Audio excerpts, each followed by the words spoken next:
हरिओम। आवाज ठीक है।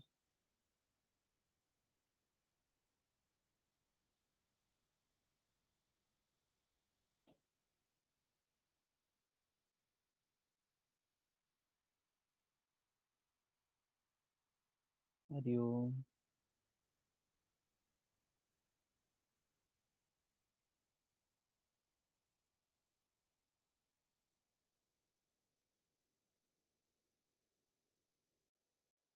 शुक्ला जी आवाज आ रही है।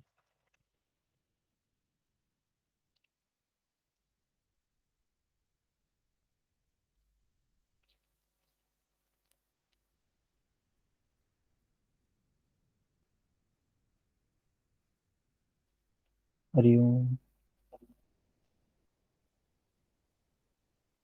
ठीक है, तो हम शुरू करते हैं। आज हम लोग द्वितीय अध्याय पर चर्चा करने वाले हैं। प्रथम अध्याय हम लोगों ने देखा, जो गीता की प्रवेशिका है, जिसमें आरंभ में पथिक को प्रतीत होने वाली उलझनों का चित्रण है। कौन कौन सी बाधाएं किस रूप में आती हैं, उसका ही वर्णन प्रथम अध्याय में किया गया है। लड़ने वाले संपूर्ण कौरव और पांडव हैं, किंतु संशय का पात्र मात्र अर्जुन है। संशय किसे होता है? सिर्फ अर्जुन को होता है। अर्जुन कौन है? अनुराग ही अर्जुन है। और इष्ट के अनुसार, इष्ट के अनुरूप चलना क्या है? अनुराग है। और ये इष्ट के अनुरूप राग ही पथिक को क्षेत्र क्षेत्रज्ञ के संघर्ष के लिए प्रेरित करता है। अनुराग आरंभिक स्तर है। अनुराग शुरुआत की अवस्था है। तो ऐसी स्थितियां आती हैं, स्वाभाविक रूप से आती हैं। आना है। धर्म के मार्ग में जब हम आगे बढ़ना शुरू होते हैं ना, अपने मन को निर्मल करने का काम जब हम शुरू करते हैं, तो इस प्रकार से ये स्थितियां आती ही आती हैं। क्या कह रहे हैं? अनुराग आरंभिक स्तर है, शुरुआती अवस्था है, जिसमें सारे विकार जो अर्जुन प्रथम अध्याय में प्रथम अध्याय में जो जो चीजें अर्जुन के अंदर दिखाई दी, वो सभी चीजें हम सबके अंदर आती हैं।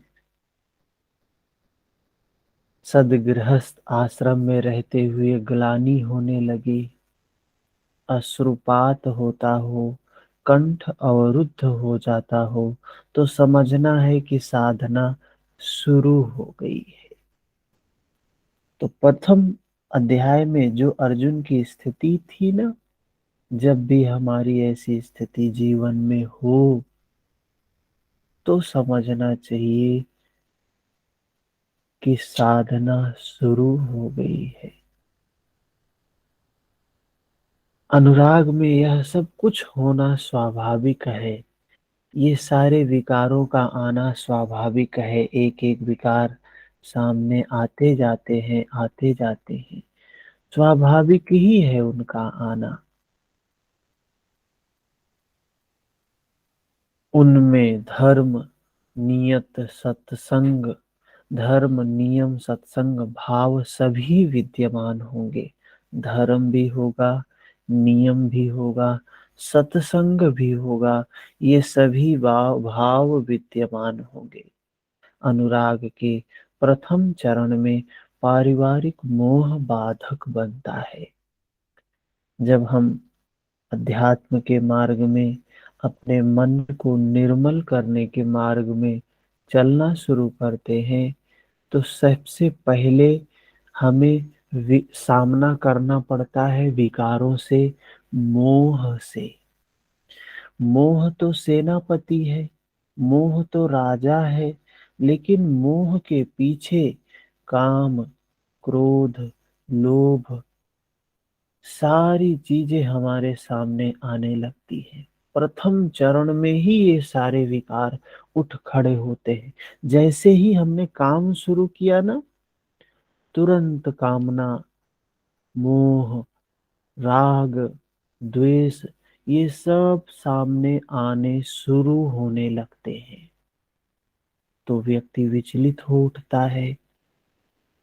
व्यक्ति विचलित हो उठता है कि कैसे हम इनसे लड़ें, कैसे इन्हें समाप्त करें। पहले मनुष्य चाहता है कि वह उस परम सत्य को प्राप्त कर ले, किंतु आगे बढ़ने पर वो देखता है कि इन मधुर संबंधों का उसको समाप्त करना पड़ेगा, जिनके साथ जीवन भर रहा है। हम पूरा जीवन कामनाओं के साथ ही जीते हैं, पूरा जीवन वासना के साथ जीते हैं, पूरा जीवन राग के साथ जीते हैं, पूरा जीवन द्वेष के साथ, मोह के साथ, पूरा जीवन लोभ के साथ जीते हैं। और देखते हैं कि जब साधना शुरू किए तो यही दुश्मन की तरीके से हमारे सामने खड़े हो जाते हैं। तो एक अनुरागी बड़ा भयभीत होता है कि अरे इन्हीं को मारना है, इनको मार के कौन सा धर्म का काम होगा। ये तो हमारे परिवार के ही लोग हैं, इन्हीं के साथ तो हम बचपन से जीते आ रहे हैं, जन्म जन्मांतर से जीते आ रहे हैं।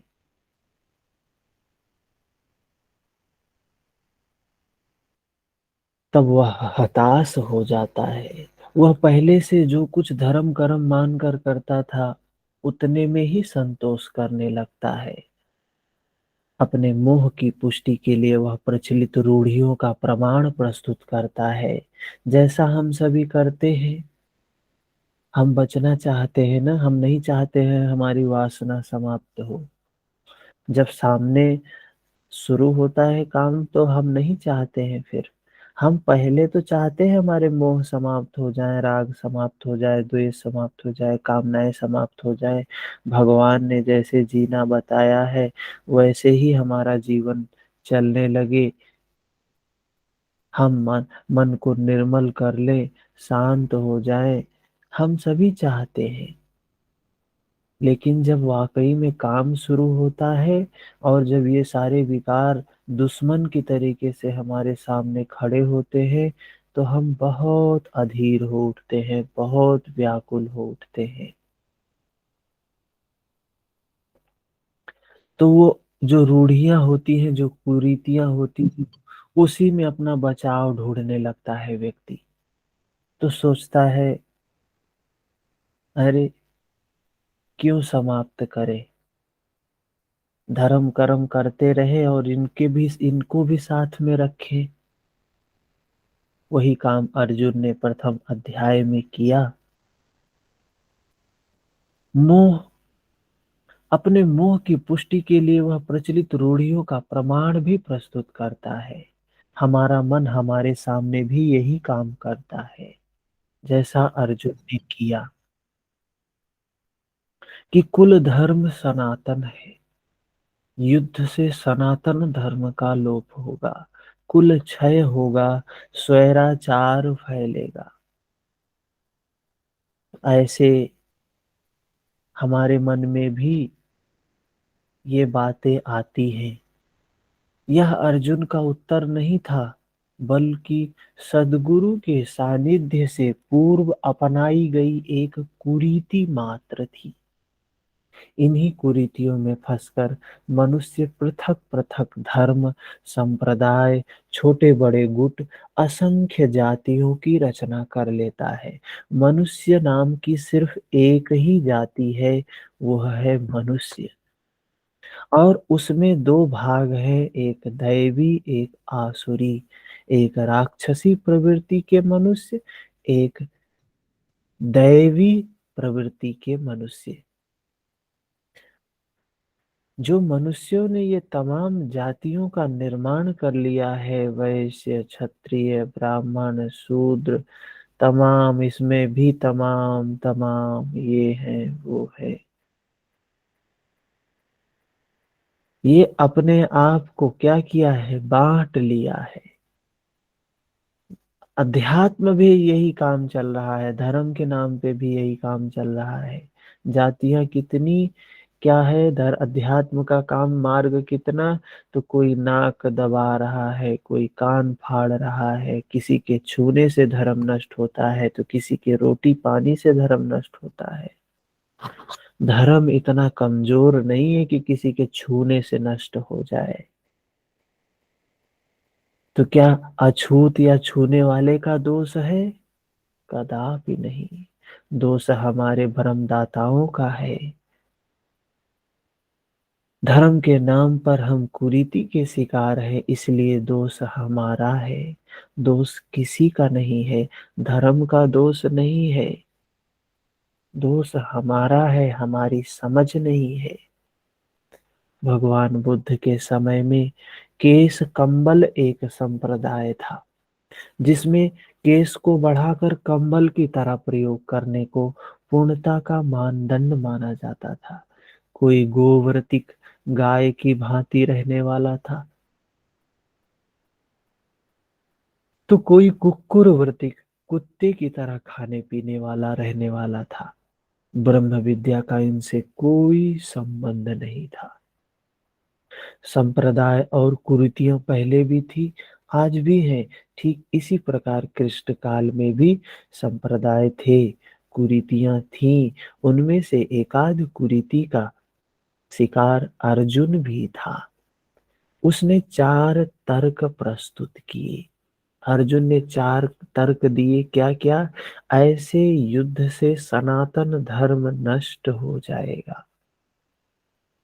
अर्जुन का कहना था, जो ये हमारे विकार है, हमारे ही परिवार के लोग हैं, इनकी हत्या करेंगे, इनको समाप्त करेंगे, तो सनातन धर्म नष्ट होगा। हम सभी धर्म की रक्षा के लिए विकल रहते हैं ना। भगवान ने कहा है, धर्म की रक्षा करो, धर्म तुम्हारी रक्षा करेगा। और धर्म है क्या? धर्म है सील, यम और नियम। आप लोगों ने पढ़ा होगा, योग के स्टूडेंट इसमें है। यम नियम क्या है? हिंसा नहीं करना, चोरी नहीं करना, झूठ नहीं बोलना, व्यभिचार नहीं करना, और अनावश्यक चीजों का संग्रह नहीं करना। शौच, संत, तप, स्वाध्याय, ईश्वर परिधान, ये सब है धर्म की आधारशिला है। ये हम भवन बनाते हैं, भवन की नींव। अब व्यक्ति तो बड़ा धार्मिक है, लेकिन धर्म का आधार पालन नहीं करता है। यम नियम नहीं है, सील नहीं है, श्रद्धा नहीं है, वीर पुरुषार्थ नहीं है, स्मृति अवेयरनेस नहीं है, और समाधि की तो बात ही दूर की है। तो ऐसे युद्ध से सनातन धर्म नष्ट हो जाएगा। दूसरा बताया, वर्ण संकर पैदा होगा। वर्ण संकर पैदा होगा। अर्जुन ने कहा, वर्ण संकर क्या है? वर्ण संकर वो अवस्था है जिसमें जो महापुरुष होता है, मन को निर्मल करने वाली विद्या में कुछ जोड़ तोड़ कर देता है, कुछ घटा बढ़ा देता है, अपने अनुसार कर देता है, उसको कहा वर्ण संकर है। पिंडोदक क्रिया लुप्त होगी और हम लोग कुलक्षय द्वारा महान पाप करने को उद्यत होंगे। अर्जुन ने 4 तर्क दिए। संजय ने इन तर्कों को देखा, इन सारी बातों को देखा, और अज्ञान अज्ञान रूपी धृतराष्ट्र को बताया। क्या कहता है पिछले अध्याय में? पीछे के अध्याय में संजय ने बताया है।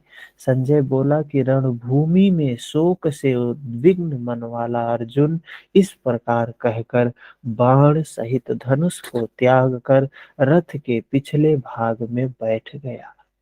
क्षेत्र क्षेत्रज्ञ के संघर्ष से वो अपने आप को पीछे कर लिया। तो ये स्थितियां जब आती है ना, तो ये होने वाली चीजें हैं। व्यक्ति के सामने ये सारी चीजें जब होती हैं साधना में, तो बैठ जाता है व्यक्ति। मैं नहीं लड़ूंगा, मैं नहीं लड़ सकता हूँ, और ऐसे ही तर्क देता है कि यही यही होता है।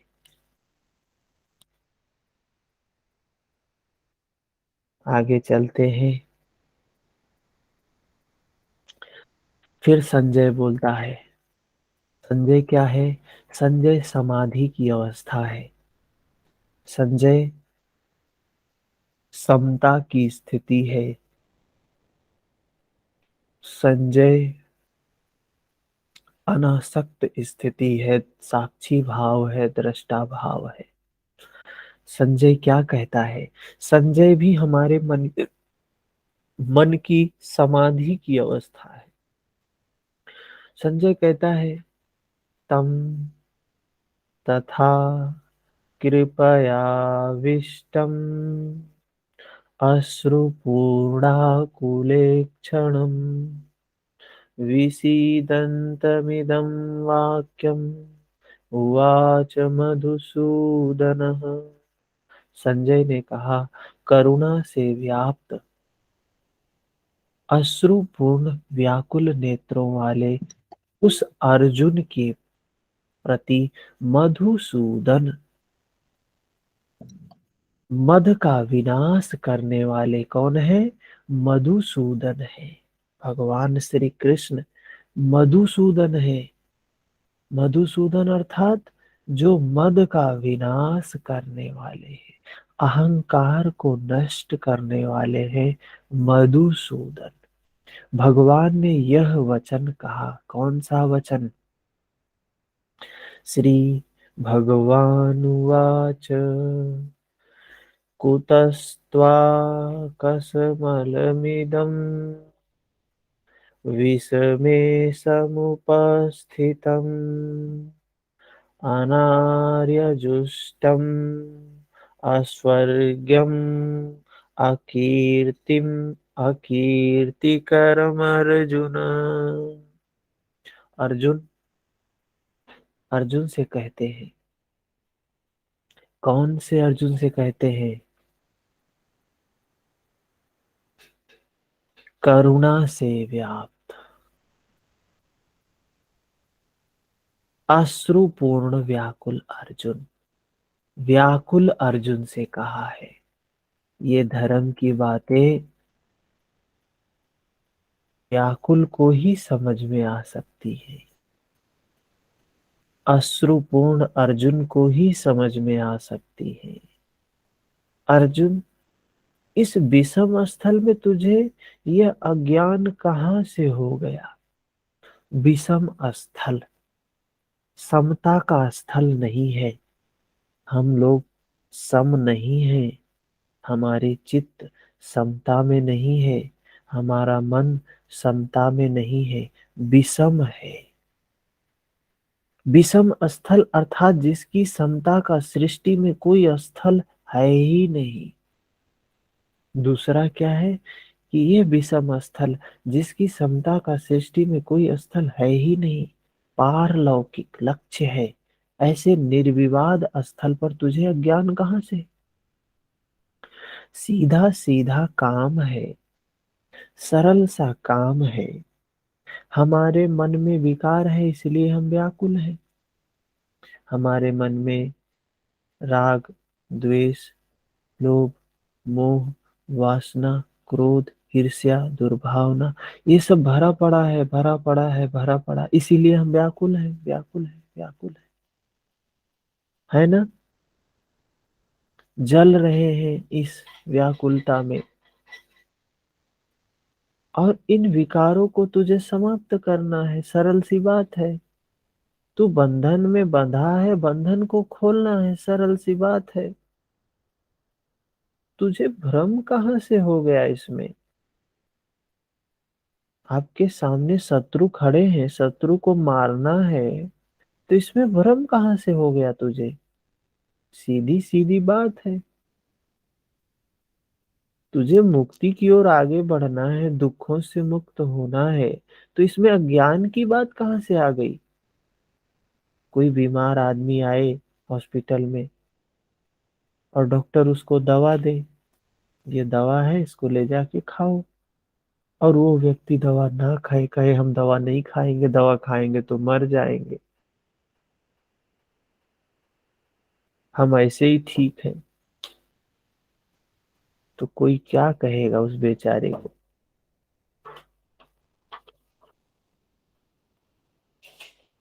भगवान भी वही कह रहे, तुझे अज्ञान कहाँ, तू बीमार है, तुझे दवा लेना है, बीमार है, तू विकारों से भरा है, विकारों को निकालना है, तो इसमें अज्ञान कहाँ से हुआ है? अज्ञान क्यों? अर्जुन तो सनातन धर्म की रक्षा के लिए कटिबद्ध है ना, तो ये अज्ञान है क्या? अर्जुन जो बातें कर रहा है, धर्म नष्ट हो जाएगा, कोई बीमार व्यक्ति आए और डॉक्टर दवा दे उसे, और डॉक्टर से ही वो बोले कि दवा खाऊंगा तो मैं मर जाऊंगा, मैं दवा नहीं खाऊंगा, तो डॉक्टर क्या कहेगा? तुझे अज्ञान है, तू ज्ञान भ्रम में है, ये दवा ही तुझे बचाएगी, और तू दवा को ही कह रहा है दवा खाएंगे तो मर जाएंगे। तो अर्जुन भी तो वही कह रहा है कि धर्म नष्ट हो जाएगा। क्या सनातन धर्म की रक्षा के लिए तत्पर होना ज्ञान है? श्री कृष्ण कहते हैं हाँ, यह ज्ञान है। समझा ही नहीं जीना क्या है, धर्म क्या है। अगर जो सनातन धर्म की रक्षा के लिए लोग विकल हैं, युद्ध कर रहे हैं, मारपीट कर रहे हैं, तर्क वितर्क कर रहे हैं, वो सनातन धर्म होता, तो संभावित पुरुषों द्वारा, महापुरुषों द्वारा इसका आचरण किया गया होता। न तो संभावित पुरुषों द्वारा इसका आचरण किया गया, और न ही यह स्वर्ग ही देने वाला है। जिस चीज के लिए अर्जुन विकल है, उससे स्वर्ग वर्ग नहीं मिलने वाला है, और ना ही कीर्ति को ही करने वाला, कोई कीर्ति भी नहीं प्राप्त होने वाली है। सन्मार्ग पर जो दृढ़ता पूर्वक आरूढ़ है, उसे आर्य कहते हैं। आर्य, गीता आर्य संहिता है, आर्य बनाने की संहिता है। अभी हम सभी क्या हैं? अभी हम सभी लोग अनार्य हैं, अनाड़ी हैं। गीता आर्य बनाने की संहिता है। परिवार के लिए मरना मिटना यदि अज्ञान ना होता, तो महापुरुष उस पर अवश्य चले होते।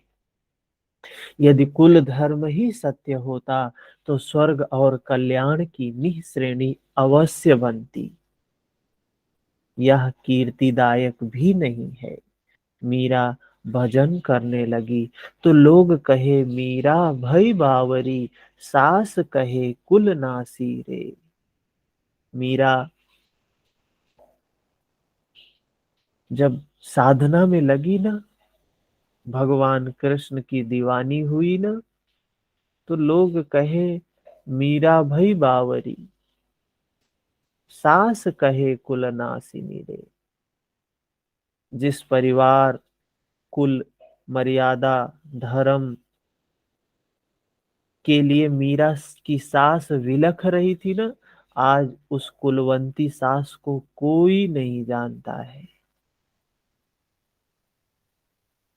मीरा को पूरा विश्व जानता है, पूरा जगत जानता है।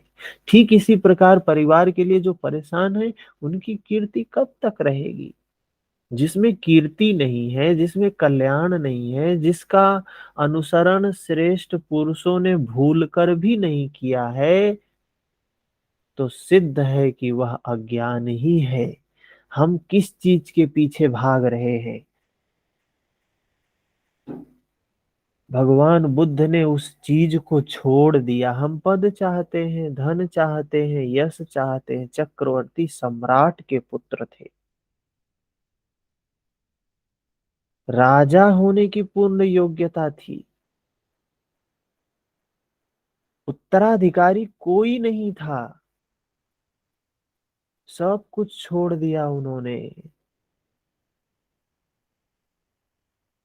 किसी श्रेष्ठ महापुरुष ने इसका अनुसरण भूल कर भी नहीं किया।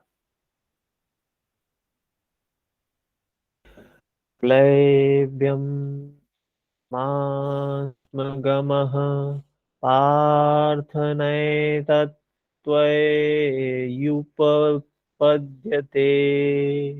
क्षुद्रं हृदय दौर्बल्यं त्यक्तोत्तिष्ठ परं तप। अर्जुन, नपुंसकता को मत प्राप्त हो। क्या बोल रहे हैं भगवान? क्या अर्जुन नपुंसक था? क्या हम आप पुरुष हैं? नपुंसक वह है जो पौरुष से हीन है। सब अपनी समझ से पुरुषार्थ ही तो करते हैं। पौरुष है क्या? बताया गया है पुरुषार्थ चतुष्ट। चार पुरुषार्थ बताए गए हैं।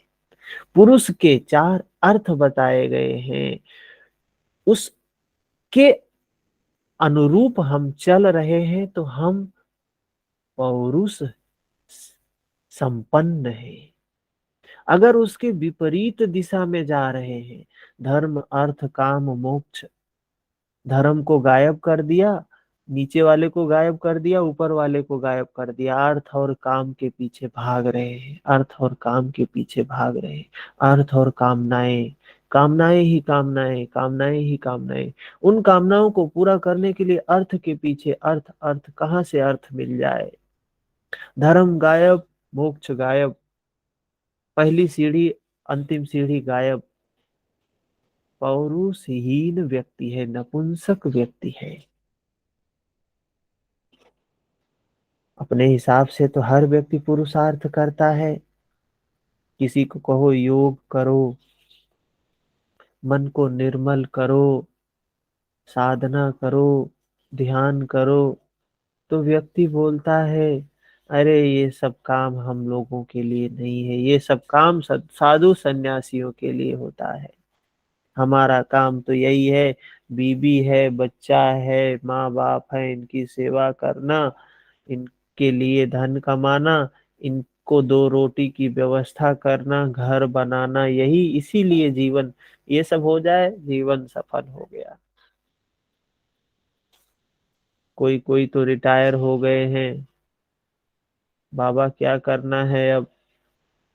कुछ नहीं, बस सब कुछ तो हो ही गया है, बिटिया भी सेटल हो गई है, बेटा भी सेटल हो गया है, क्या करना है? बस अब चले जाएं यहाँ से।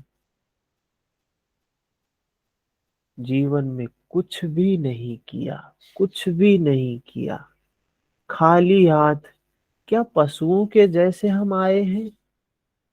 पशुओं का काम क्या है? जन्म लिया, खा रहे हैं, जन्म हमारा भी हुआ, हम भी खा रहे हैं, सो रहे हैं, और बच्चे पैदा कर दिए, बच्चे भी खा रहे हैं, सो रहे हैं। जो काम हमने जीवन भर किया वही काम बच्चे भी कर रहे हैं, उसी को देख के खुश हो गए, हमने जो किया हमारे बच्चे भी वही कर रहे हैं। पशु भी ऐसे ही होते हैं। पूरा जीवन पशुवत हम जीवन बिता दिए हैं। स्वधर्म हमने जाना ही नहीं, हमारा धर्म क्या है, मानव का धर्म क्या है, मन का धर्म क्या है, हमने कभी समझा ही नहीं। मनुष्य हैं हम सब, मानव पुत्र, मन की ही संतान है, मनु पुत्र है। मनन करना, चिंतन करना नैसर्गिक धर्म है हमारा। हमने कभी सोचा ही नहीं, हमने पशुवत जीवन बिता दिया। भगवान ने कहा स्वाधर्म निधनम श्रेया पर धर्मो भयावह। हमने अपने मनुष्य का धर्म, मन का जो धर्म है, हमने उसको जाना ही नहीं। हमने तो पशु की वृत्ति में ही जीवन बिता दिया। पूरा जीवन हमने नष्ट कर दिया। भगवान ने कहा धर्म की रक्षा करो, धर्म तुम्हारी रक्षा करेगा। तो हम भी धर्म पशुओं की भांति धर्म रक्षा करते रहे जीवन भर। अंतिम समय में व्याकुलता ही व्याकुलता, क्रोध ही क्रोध, ईर्ष्या ही ईर्ष्या, दुर्भावना ही दुर्भावना लेकर चले जाते हैं। और फिर कहीं ऐसे ही जन्म मिल जाता है। तो किसान दिन रात खूब पसीना एक करके मेहनत करता है, पुरुषार्थ ही तो करता है। कोई व्यापारी व्यापार करता है तो समझता है ये हमारा पुरुषार्थ है। कोई अपने पद पे बैठा है, दुरुपयोग कर रहा है तो समझता है ये हमारा पुरुषार्थ है। कोई जीवन भर पुरुषार्थ करने पर भी खाली हाथ जाना पड़ता है। स्पष्ट है कि यह पुरुषार्थ नहीं, शुद्ध पुरुषार्थ है आत्मदर्शन। अपने मन को निर्मल कर लेना, अपने विकारों को समाप्त कर देना। एक जैसे किसान अपने फसल में से एक एक खराब घास के तिनकों को निकालता है ना, ऐसे ही अपने मन से एक एक विकार को, वासना को उखाड़ के फेंक दे, राग को उखाड़ के फेंक दे, द्वेष को उखाड़ के फेंक दे, क्रोध को उखाड़ के फेंक दे। एक एक घास के तिनकों की भांति निकाल निकाल के फेंक दे। जब सारे विकार निकल जाएंगे तो उस परम पुरुष स्वयं का दर्शन होगा। पुरुष स्वरूप स्वयं प्रकाश उत्तम आनंद युक्त, उसका दर्शन होगा। उसे पाने का प्रयास ही पौरुष है। ये हम कर रहे हैं क्या? ये नहीं कर रहे हैं तो हम नपुंसक ही हैं। कितना भी पुरुषार्थी अपने आप को समझे, कितना भी अपने आप को हम पौरुष संपन्न समझे, लेकिन हमारे समझने से क्या होगा? अर्जुन, तू नपुंसकता को ना प्राप्त हो, यह तेरे योग्य नहीं है। एक अनुरागी के लिए ये नहीं है। हे परम तप, हृदय की क्षुद्र दुर्बलता को त्याग कर युद्ध के लिए खड़े हो जाओ। खड़े होने के लिए कह रहे हैं। खड़े होना ही है, बैठना नहीं है। जब ये विकारों की आंधी आती है तो हम बिल्कुल छोड़ देते हैं। अर्जुन ने जो काम किया, उस समय जब आंधी आए तो अपने आप को खड़ा रखना है, गिरना नहीं है। खड़े होना ही युद्ध है। बस हम खड़े हैं, हम जान रहे हैं साक्षी भाव से, सत्य है, इस क्षण की सच्चाई है, विकार है। आसक्ति का त्याग करो, आसक्त नहीं होना है। हम आसक्ति में भरे रहते हैं। क्या आसक्ति होती है? राग की आसक्ति होती है, द्वेष की भी आसक्ति होती है। कोई चीज, आसक्ति मतलब तृष्णा, तृष्णा के प्रति आसक्ति, कर्म कांडों के प्रति आसक्ति, मैं के प्रति आसक्ति, मेरे के प्रति आसक्ति, चार प्रमुख आसक्तियां बताई गई है। तो भगवान कह रहे हैं खड़े हो जाओ और आसक्ति का त्याग कर। तृष्णा कैसी होती है? तृष्णा मतलब ये चाहिए, ये नहीं चाहिए। तृष्णा है, दोनों ही तृष्णा है। चाहिए तो भी तृष्णा है, नहीं चाहिए तो भी तृष्णा है। तो ये जब विकार आते हैं तो हमें व्याकुल बनाते हैं। वो दृष्टि हमें नहीं मिली है तो नहीं समझ पाएंगे। वो ज्ञान चक्षुषः विमूढ़ा नानुपश्यन्ति, पश्यन्ति ज्ञान चक्षुषः। ज्ञान चक्षु नहीं प्राप्त है तो हमें नहीं समझ में आएगा ये। तो खड़े होके करना क्या है? आसक्ति का त्याग करना है। जो सच्चाई है उसको देखना। तृष्णा न राग की, न द्वेष की, न अच्छे की, न बुरे की, न पकड़ने की, न छोड़ने की। बस साक्षी भाव से जो हो रहा है वेदनाओं के स्तर पे, उसको क्या करते हैं, जानते हैं। ये हृदय की दुर्बलता मात्र है, ये राग करना, ये द्वेष करना, ये चाह करना, ये ना चाह करना। अभी अगर ज्ञान चक्षु नहीं मिला है तो हम क्या करते हैं, मन में क्रोध आया तो हम उसको अनासक्त होके देख नहीं पाते हैं, राग आया तो अनासक्त होके देख नहीं पाते हैं, वासना आई तो उसको अनासक्त होके देख नहीं पाते हैं। देखते हैं, क्या देखते हैं, देखते हैं विकारों को। विकारों को नहीं देखते हैं, विकारों के आलंबन को देखते हैं। जिस व्यक्ति के प्रति वासना आई, जिस व्यक्ति के कारण क्रोध आया, जिस व्यक्ति से राग आया, जिस व्यक्ति से द्वेष आया, उसको हम देखते रहते हैं, उसके बारे में चिंतन करते रहते हैं, मनन करते रहते हैं। तो मामला उल्टा पड़ गया, समझा नहीं, अर्थ का अनर्थ कर दिया। हम गए थे खेत से घास के बेकार फसलों को चीजों को निकालने के लिए, और हम अज्ञानता में वहां नए नए बीज बैठा के चले आए, और बीज बैठा के चले आए। तो वो ज्ञान चक्षु मिलना, जिसको महर्षि पतंजलि ने प्रज्ञा कहा है, बहुत जरूरी है। प्रज्ञा होगी तभी समझ में आएगा, तभी वो घूंघट के पट खोल रे तुम्हें पूया मिलेंगे, वो पट तभी उतार सकते हैं जब प्रज्ञा होगी। अर्जुन फिर बोलता है, एक प्रश्न करता है, तीसरा प्रश्न प्रस्तुत किया अर्जुन।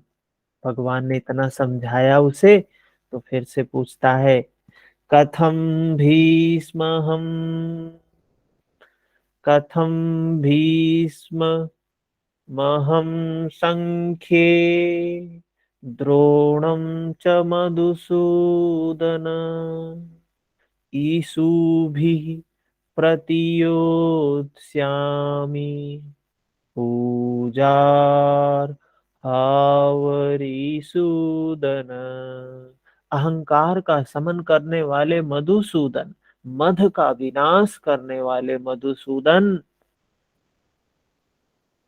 मैं रणभूमि में पितामह भीष्म और गुरु द्रोण को किस प्रकार बाणों से युद्ध करूंगा, क्योंकि अरिसूदन वे दोनों ही पूजनीय हैं। तो पूरा जीवन हमारा भ्रम में ही बीतता है, भ्रम के साथ जन्मे हैं, भ्रम के साथ जिए हैं। भ्रम ही तो है ये जगत, ब्रह्म सत्य जगत मिथ्या। ये जगत, ये जगत में संबंधों का प्रसार कौन है, ये माँ है, ये पिता है, ये भाई है, ये बहन है, पत्नी है, बच्चे हैं, ये मामा है, ये दादा है, ये नाना है, ये काका है। ये संबंधों का प्रसार, ये मित्र है। क्या ये शरीर क्या है, ये हमारा शरीर ही नश्वर है, ये शरीर ही झूठा है। तो ये रिश्ते कहाँ से सच्चे हो सकते हैं, भ्रम के कारण ही ये रिश्ते बने हुए हैं। जीवन एक यात्रा है, जैसे हम ट्रेन में करते हैं, बैठे ट्रेन में, मुंबई जाना है, वाराणसी बैठे, जैसे जिस डिब्बे में बैठे, जिस सीट पर बैठे, बगल वाली सीट पर कोई, आगे स्टेशन पे कोई और आ गया, आगे पहुंचे कोई और आ गया, और आगे पहुंचे कोई और आ गया। 2 4 10 घंटे तो कोई न कोई आता रहा, आता रहा, आता रहा। यहां से मुंबई तक ही कोई न कोई आता ही रहेगा। कोई व्यक्ति आएगा, एक ही स्टेशन के लिए आएगा, यहाँ बैठा आधे घंटे में उतर गया, यहाँ बैठा 1 घंटे में उतर गया, 4 घंटे में उतर गया। यात्रा है तो आएंगे जाएंगे लोग। जितने लोग आए हम बहुत खुश हों या दुखी हों, और जाएं तो बहुत खुश हों या दुखी हों, कोई औचित्य है? कोई औचित्य नहीं है। यात्रा है तो लोग आएंगे जाएंगे। हमें क्या करना है? हमें अपनी यात्रा पे ध्यान रखना है, हमें अपने लक्ष्य पे ध्यान रखना है। और हम भ्रम के कारण, अगर कोई व्यक्ति ऐसा करने लगे तो लोग क्या कहेंगे? पागल हो गया है ये। अरे घंटे में कोई मिला और रिश्तेदारी बना लिया। आधे घंटे के लिए कोई आए बैठे और बस हम सारी चीज, अरे अब हमको छोड़ के मत जाओ, अब आप यही रहो, हमारे साथ ही चलो। कोई रुकेगा? कोई नहीं रुकता है किसी के लिए। बेवजह हम अज्ञानता में, भ्रम में हम निर्माण कर लेते हैं। तो अर्जुन कह रहा है पितामह भीष्म। अरे ब्रह्म पितामह होता है। पितामह पिता का भी पिता है, वो पितामह है, पूजनीय है, उसी के साथ रहे हैं। और गुरु द्रोण, द्वैत का आचरण, प्रभु अलग है हम अलग है, ये द्वैत का भान ही, कन्फ्लिक्ट, ये क्या है?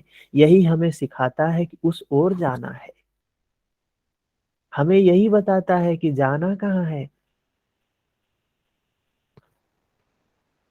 हम एक चौराहे पे कहीं जा रहे हैं और आगे जाके एक ऐसा रास्ता आ गया जिधर से दो तरफ सड़क जाती है। कभी कभी हम एग्जाम में होते हैं तो हमें दो, चार ऑप्शन में से दो ऑप्शन स्पष्ट हो जाता है, ये दो तो नहीं है लेकिन इसी दो में एक होगा। लेकिन ये नहीं पता होता है कि कौन होगा। तो हम मानते हैं 50% ये हो सकता है, 50% ये हो सकता है, ऐसा हम मानते हैं ना।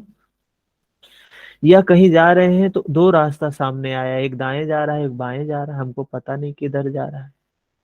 तो जो वहां पर आकर हमें बता दे कि नहीं आपको इस रास्ते पे जाना है, वही गुरु है। द्वैत का आचरण, द्रोण ही आरंभिक स्रोत का गुरु है, जो हमें बताता है कि हम अलग हैं और हमको जाना इधर है। भ्रम ही भीष्म है। जब तक भ्रम है तभी तक बच्चे, परिवार, रिश्तेदार सभी अपने लगते हैं। जब भ्रम समाप्त होता है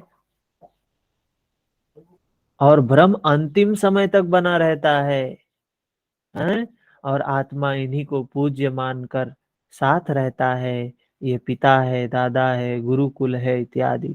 साधन के पूर्ति काल में गुरु न चेला, पुरुष अकेला, ऐसी स्थिति आती है। संबंध भ्रम के कारण है। ठीक है, आरंभ में अच्छा भी है, धीरे धीरे सारे संबंध छूटते हैं, सारे विकार निकलते हैं। ये विकारों की वजह से ही संबंध है। ये जो वासना है, राग है, मोह है, लगाव, ये सारी चीजें, ये विकारों की वजह से है। जैसे जैसे विकार निकल जाते हैं, व्यक्ति नितांत निर्मल हो जाता है, उस समय अकेला ही होता है। जब चित्त उस परम आनंद में विलीन हो जाता है, तब न गुरु ज्ञान दाता न शिष्य ग्रहण करता ही रह जाता है। यही परम की स्थिति है। गुरु का गुरुत्व प्राप्त कर लेने पर गुरुत्व एक जैसा हो जाता है। श्री कृष्ण कहते हैं अर्जुन तू मुझ में निवास करेगा। जैसे श्री कृष्ण वैसा ही अर्जुन, ठीक वैसा ही प्राप्ति वाला महापुरुष हो जाता है। ऐसी अवस्था में गुरु का भी विलय हो जाता है, गुरुत्व प्रवाहित हो जाता है। अर्जुन गुरु पद की ढाल बनाकर इस संघर्ष में प्रवृत्त होने से कतराना चाह रहा था, बचना चाह रहा था। ऐसी स्थितियां जब कभी हमारे जीवन में आएंगी तो हम अनुभव करेंगे। गीता हम लोगों को मार्ग दिखाती है, लेके चलती है। वह कहता है गुरु न हत्वा ही महानुभावान श्रेयो भोक्तुं भैक्षमपीह लोके हत्वार्थकामांस्तु कुरूनिहैव भुञ्जीय भोगान् रुधिर प्रदिग्धान्।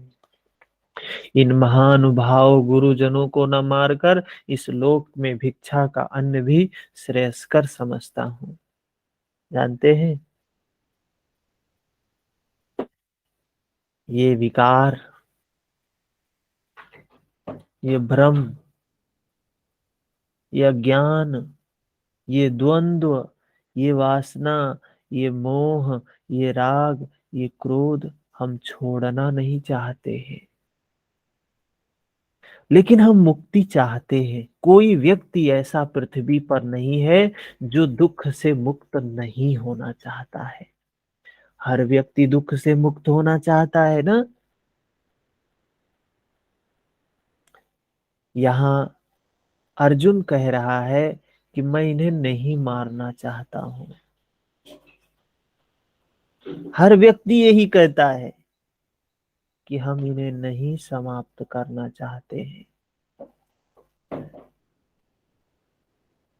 फिर नहीं समाप्त करना चाहता है, लेकिन दुख भी नहीं चाहता है। तो कहता है कि हम कैसे दुख से समाप्त करेंगे, दुख को कैसे, इनके साथ भी रहेंगे और दुख को भी समाप्त करेंगे। कोई व्यक्ति कहे अग्नि में रहूंगा लेकिन जलूंगा नहीं, संभव है? अग्नि में बैठे और तपे नहीं, जले नहीं, विकार हो, वासना हो, राग हो, द्वेष हो, लोभ हो, मोह हो, क्रोध हो और जले नहीं। कह रहा है उस उनके साथ रहूंगा, लेकिन ना जलने के लिए मैं क्या करूंगा? भिक्षाटन करके, भीख मांग कर। भीख मांगना क्या है? कैसे बचता है इन विकारों से? कोई कैसे बच सकता है? आपको पता है, हम समझते हैं कि पुण्य से बच सकता है। हम पूरे जीवन पुण्य करते हैं। अरे कोई प्यासा है, पानी पिला दो, पुण्य मिलेगा। मंदिर चले जाओ, पुण्य मिलेगा। अरे ये प्रसाद खा लो, पुण्य मिलेगा। किसी को दान दे दो, पुण्य मिलेगा। किसी की बेटी का विवाह है तो ये कर दो, पुण्य मिलेगा। पूरे जीवन हम सभी ये काम करते रहते हैं, पुण्य बटोरते रहते हैं, पुण्य अर्जित करते रहते हैं, पुण्य बांटते भी रहते हैं। पुण्य बांटोगे तो पुण्य बढ़ेगा। करते हैं ना। कहीं गए, मंदिर से प्रसाद लेके आए तो कितने अधिक लोगों को खिला दो, पुण्य मिलेगा। जितना अधिक लोग खाएंगे उतना ही पुण्य मिलेगा। ऐसा होता है। हाँ? अर्जुन कह रहा है हम भी वही काम कर लेंगे, महापुरुषों की सेवा करेंगे, उनसे टूटी फूटी याचना करेंगे, और उससे जो मैत्री प्राप्त होगी, आशीर्वाद प्राप्त होगा, उससे हम अपने दुख को समाप्त करेंगे। तो उससे तो करोड़ों जन्म लग जाएंगे, तब भी नहीं निकल पाएगा व्यक्ति। क्यों? पता चला पुण्य बटोरा 1 किलो और पाप किया एक 1 क्विंटल। जीवन में यही होता है। पुण्य तो 1 किलो भी नहीं बटोर पाते हैं शुद्ध रूप में, और पाप तो 1 कुंटल कर देते हैं, 100 किलो कर देते हैं। तो ऐसे ही रेशियो बढ़ता जाएगा, कभी संभव ही नहीं है। अर्जुन कह रहा ऐसे जाएंगे हम, दुख तो समाप्त करेंगे, लेकिन भिक्षाटन करके करेंगे। ये भिक्षाटन नहीं है, भीख मांगना। जो सन्यासी भिक्षु जो मांग के खाते हैं, वो भिक्षाटन नहीं है। उदर पोषण के लिए भिक्षाटन करना भगवान बुद्ध ने भी मना किया है। ये उदर पोषण के लिए तो वो भी भिक्षाटन करते थे, मांग के खाते थे। लेकिन ये जो अर्जुन जिस भिक्षाटन की बात कर रहा है, भगवान बुद्ध ने भी इस भिक्षाटन को मना किया है। पुरुषार्थ करके हमें आगे बढ़ना है, अपने विकार को उखाड़ना है। महापुरुषों की सेवा याचना द्वारा सनय सनय ब्रह्म पीयूष प्राप्त करें। अर्जुन चाहता है कि हम ऐसे प्राप्त करें, किंतु परिवार ना छूटे, यही अर्जुन के भिक्षाटन की कामना है। संसार में अधिकांश लोग ऐसा ही करते हैं। वे चाहते हैं कि पारिवारिक स्नेह संबंध ना मारना पड़े, परिवार से दूर ना होना पड़े, मुक्ति भी धीरे धीरे मिल जाए। किंतु चलने वाले पथिक के लिए, जिसके संस्कार इनसे ऊपर हैं, जिसमें संघर्ष की क्षमता है, स्वभाव में क्षत्रियत्व प्रभावित है, उसके लिए इस भिक्षाटन का विधान नहीं है। स्वयं ना करके याचना करना भिक्षाटन है। गौतम बुद्ध ने भी मध्यम निकाय में के धम्म दायाद सुत्त में इस भिक्षाटन को आमिष दायाद हेय कहकर मना किया है। जबकि शरीर यापन से भिक्षु ही थे, इन गुरुजनों को मार कर मिलेगा क्या? अच्छा, भिक्षु थे, शरीर यापन से भिक्षु थे, लेकिन भोजन वो कहीं मांगने नहीं जाते, ऐसे मांगते नहीं थे।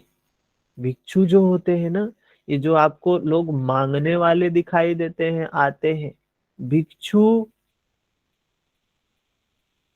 देने जाता है, मांगने नहीं जाता है। क्या देने जाता है? मैत्री देने जाता है। एक पुस्तक है, हम लोग गीता के बाद फिर उसको करेंगे। आप लोगों ने भी सुना होगा, मिलिंद प्रश्न।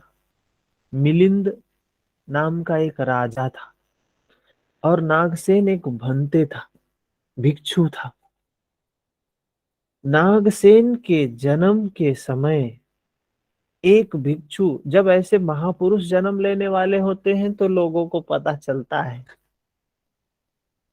तो नागसेन जब जन्म लेने लिया ना, तो एक भंते, एक भिक्षु उनके घर रोज भिक्षा मांगने जाता था, लेकिन कुछ नहीं पाता था, कुछ भी उसको नहीं मिलता था। उस घर से कोई दिखता भी नहीं था, लेकिन उस घर पे रोज जाता था, रोज जाता था, रोज जाता था। तो वो मांगने नहीं जाते हैं, वो देने जाते हैं। क्या? मैत्री देने जाते हैं। मैत्री देने जाते हैं, पुण्य देने जाते हैं, कि ये पुण्य, जिसने जीवन में कोई पुण्य का काम नहीं किया है, हो सकता है उसके हाथ से कुछ ऐसा उस भिक्षु को, उस सन्यासी को चला जाए। और वो तो जाते हैं सिर्फ मैत्री ही मैत्री, किसी से कुछ मिले या ना मिले, वो तो भरे हुए हैं मैत्री से, करुणा से, मोद से। वो वही देने जाते हैं, सबको बांटने जाते हैं। वो उनके अंदर किसी के प्रति द्वेष नहीं, दिया तो खुश हो गए, नहीं दिया तो क्रोधित हो गए, ऐसा भाव नहीं होता है। जिसने दिया उसके प्रति ज्यादा मैत्री की, जिसने नहीं दिया उसके प्रति मैत्री नहीं की, ऐसा भी भाव नहीं होता है। वो तो सबके प्रति समान मैत्री करते जाते हैं। कोई एक घर छूटता भी नहीं है। कहीं रास्ते में जा रहे हैं ना, तो जितने घर पड़ेंगे सबको मैत्री देते जाएंगे, सबको मैत्री देते जाएंगे। और उनको चाहिए क्या? बस उतना ही भोजन चाहिए होता है जितना जरूरत है। आज के उदर पूर्ति के लिए जितना जरूरत है, बस उतना ही लेते हैं, उससे ज्यादा नहीं लेते हैं। वो एक जगह एक ट्रक पे अनाज जा रहा था। अनाज एक दो बोरी गिर जाता है कहीं, तो कुछ पक्षी आते हैं, 10-20 ग्राम खाते हैं, उड़ जाते हैं। कुछ पशु आते हैं, वो आते हैं, कुछ खाते हैं और चले जाते हैं। ऐसे तमाम जीव जंतु आते हैं और अपना अपना उदर पूर्ति करके चले जाते हैं। कुछ देर बाद एक मनुष्य आता है, पूरा उसको बहारता है, बटोर के पूरा जितना बचा था सब लेके चला जाता है। तो ये जो सन्यासी होते हैं ना, इस भांति इनका जितना इनको जरूरत है उतना ही रखेंगे, उससे ज्यादा नहीं। लेकिन ये मनुष्य वृत्ति, कितना रख लें हम, कितना संचय कर लें, अरे हमारी अगली पीढ़ी है ना। अरे अभी अभी घर में अन्न खाने के लिए 2 महीने का राशन है, अभी से चिंता दावे है कि 2 महीने बाद क्या करेंगे, चावल खत्म हो रहा है, गेहूं खत्म हो रहा है, 2 महीने बाद क्या करेंगे, अगली साल क्या होगा, अगली पीढ़ी का क्या होगा, इतनी चिंता। इन गुरुजनों को मार कर क्या मिलेगा, इस लोक में रुधिर से सने अर्थ और काम के भोग ही तो भोगने को मिलेंगे। अर्जुन कदाचित सोचता था कि भजन से भौतिक सुखों की वृद्धि होगी।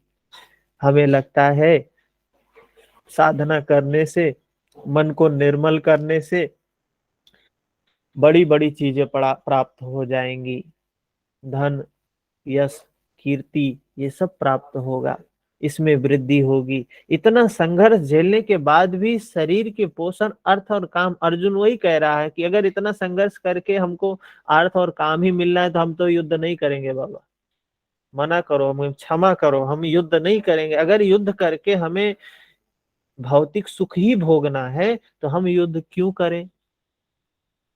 फिर से आगे तर्क देता है। कितनी सुंदर व्याख्या है, कितनी सुंदर व्याख्या है। समय से जुड़े, समय से जुड़े, शायद कल्याण हो जाए। गीता ही हमको लेके चलने वाली है, सही रूप में समझ जाएंगे ना तो धीरे धीरे आगे बढ़ते निकल जाएंगे इस भव सागर से, दुख सागर से, तमाम जन्म जन्म के दुखों से बाहर निकल जाएंगे। वही काम ये गीता करवाती है।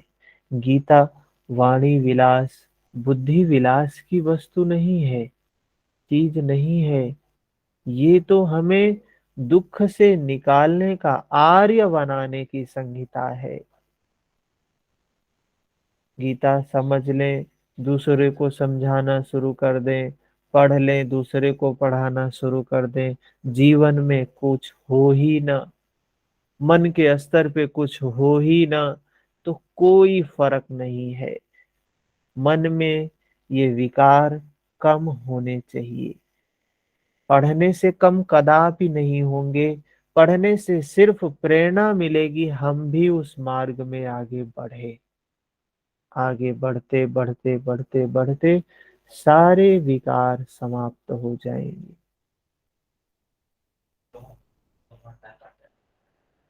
उस आनंद की स्थिति आ जाएगी। कोई प्रश्न है तो पूछ सकते हैं 1 मिनट में।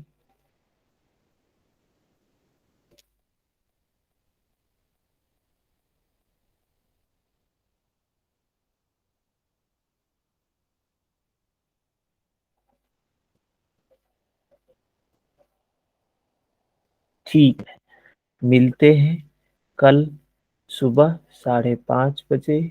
हरिओम।